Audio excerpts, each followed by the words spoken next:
Hey everybody, I'm Greg, and I wanted to show you the features of this big Agnes Seedhouse SL2. Now, I own this tent in the sense that I inherited from my late brother. However, recently, or last year when I pulled it out of the bag, everything was stuck together, and I believe he probably bought it back in, I don't know, let's say 2010 or 12 or something like that. Called Big Agnes, and their excellent customer service department replaced it for free. I only had to pay for shipping. So this is the first time I've had it out, had it out of the box and set up. So noting that is right out of the box. So with the bags, with 10 tent stakes, with a repair splint, the bags, it weighs in at 3 pounds, 13.3 ounces, again, including the tags. This does not come with a footprint. I don't know if Big Agnes offers a footprint specific to this tent. Right now I've got a piece of household Tyvek underneath it. That Tyvek weighs 4.8 ounces. So with that Tyvek, and also I note I need 3 more tent stakes in order to stake out or tie down the rainfly. So Big Agnes, you need to send 3 more tent stakes or pack 3 more with each tent. So I believe we need 13 total. So, you know, we're running at over 4 pounds on this with some kind of a footprint and probably, you know, beefier or more tent stakes. So before we throw the rainfly on, very easy to set up. It is a freestanding tent. It does not need staking out to erect it, or to even sleep in it. However, I do stake it out. Probably the biggest reason I stake it out is it affords me one-hand operation of the zippers. So this is a 2-zipper door, and unlike some of their other models, I forget the other one called Copper Canyon or something, and Tiger Wall, or I tried out 2 or 3 of their tents last year, and none of them, and I'm fairly certain of this statement, none of the Big Agnes tents I tried last year was I able to operate or get into this door using one hand, and that was with things staked out. There was just too much play or something, but I can get into this one with just one hand, and I like that feature. We'll get the rainfly on in a bit. So within the tent, so you can store this door, roll it up, and you've got a loop and a toggle system here. You also have just kind of a quick loop here where you can stuff the door in there, possibly including the outer, or the door from the rainfly as well. In each corner by the door, there's a triangular storage pocket. There are some loops around the interior of the tent to hang items. Again, there's another storage area here. You've got on each side a zipper that allows you access to a small vestibule that gets created once the rainfly is staked out. Up top, right above the door, is for, I think, intended for your electronics, because there's an indicator here that says, well, just stick your charging cord and cable and earphone cables down through here, and right above your knee area there is another storage zone here overhead. So you get some decent storage features, very similar to my other tent, an REI Quarter Dome SL2. That is a 2-door system though. So this tent, I just looked it up, retails for $299 and 95 cents, so 300 bucks. So it does come in at a cheaper price point than my REI tent, but again, it doesn't have a, at least this didn't come with a footprint. One other feature that we'll note later is it doesn't have a vent in the rainfly, but for the most part, I mean, it looks to be a very solid, roomy, and I'll say roomy for one person, even though it's categorized as a two-person tent. So, you know, for me with a sleeping pad and my gear, backpack, boots, whatever, I think it's a very, very comfortable tent, size-wise. Headroom as well for one person. In fact, let me get in here and take a look. So I would say very, very similar. Good headroom. We got some, again, some more loops to hang stuff from up top. Again, I like it. Access to the vestibules on each side. You can only use these zippers. There's only pulls on the interior.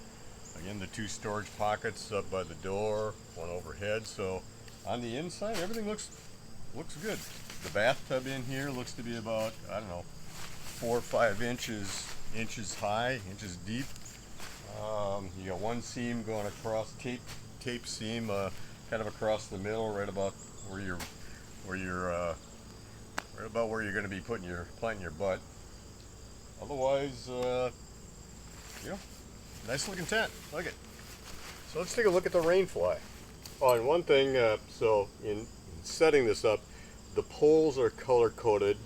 So not that you couldn't figure it out probably by yourself, but the silver goes down to the silver straps or tie downs, and then the rainfly is also color coordinated as well.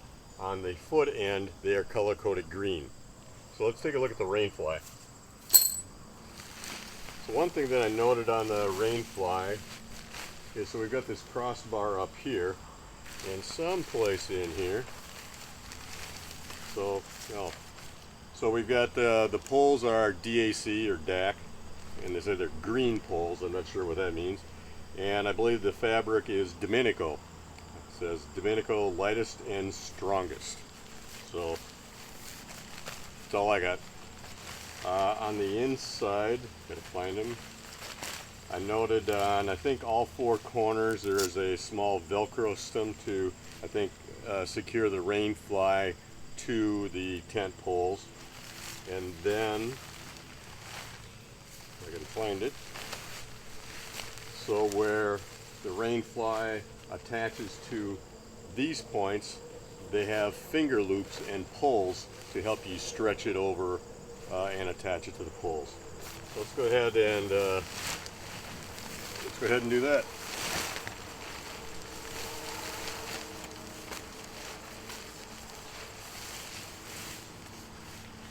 And it works best to attach these top points before you attach the stake down the corners.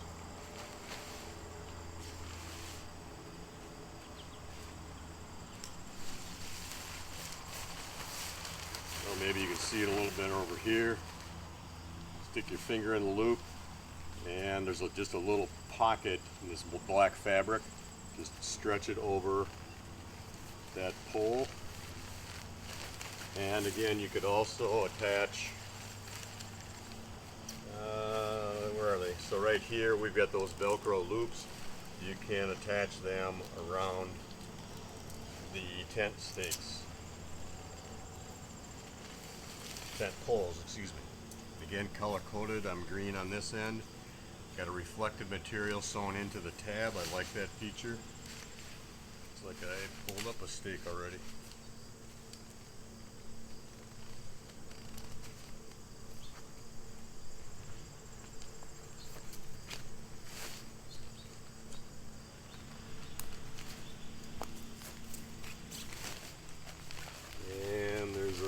Velcro loop right here. So again, one on each corner. Color coded. So now stake out the rainfly. It's all pretty basic.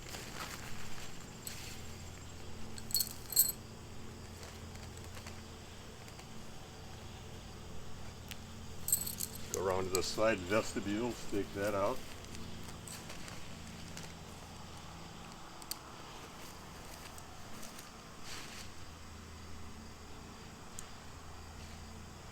And rather than a loop ground loop like we have here.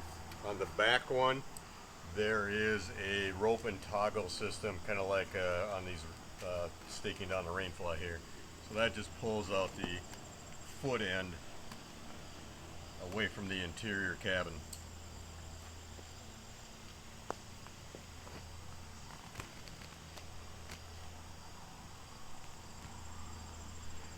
I'd say the one thing I do not like about these stakes is there's not enough of a point or a stop to possibly keep your loops from slipping over like some other stakes that I have or prefer. So lightweight, you might have to put them in at a steeper angle, but otherwise, let's open it up. And this is a two-way zipper. So here's kind of your only means of ventilating the inside is to bring it down from the top and just let it hang inside.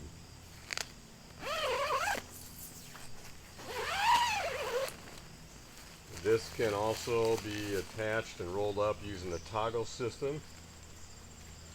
I don't think that this will stretch far enough, well, maybe it will, to catch that door loop right here where my fingers are sticking through.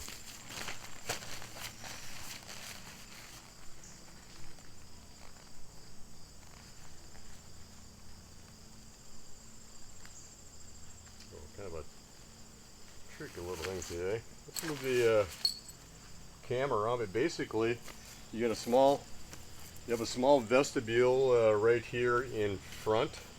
You know, if you got gear sitting here, you're gonna have to crawl over it to get in and out at night or any time of the day. So going inside, we got again a small vestibule right at the entrance here. Not real deep. I don't think it's as deep as my REI quarter dome SL2. So you can see kind of that side vestibule. Go around here. So you do have kind of a little storage area here that you can reach out or set items underneath your rain fly, and that's on both sides. So there's a zipper over there. You can reach out, store some items, but for the most part, this is a one person, or at least it'd be a damn cozy two person. You've got that storage area right there, kind of right above your knees. You've got one directly overhead where they indicate to kind of store your electronics, and a triangular one in each corner by the door. So decent storage, and again, I think this would be a very good tent space-wise for one person and gear. Let's go around on the outside.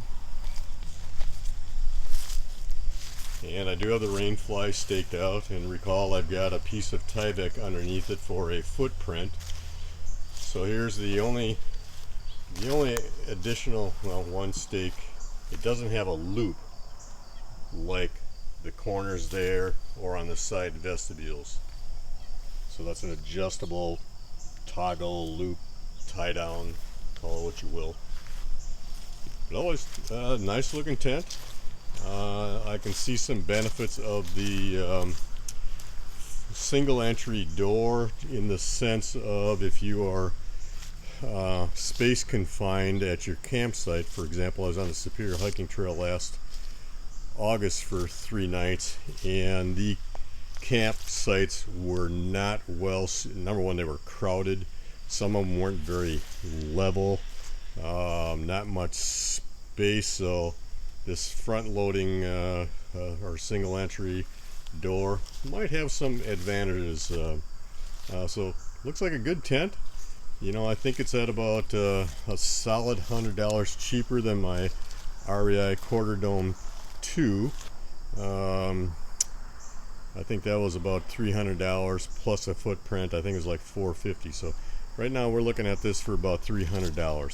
So hope that gives you some ideas on what the Big Agnes Seedhouse SL2 is all about. And again, this was a warranty replacement, and they did a fabulous job.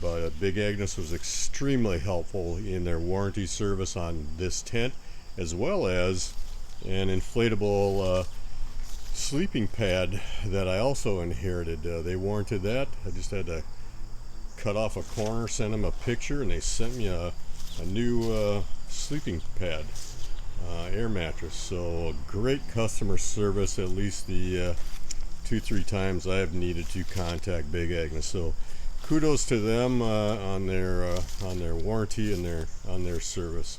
So I'm looking forward to giving this tent a try out on the hiking trail, and if you end up with one as well, I wish you good hiking.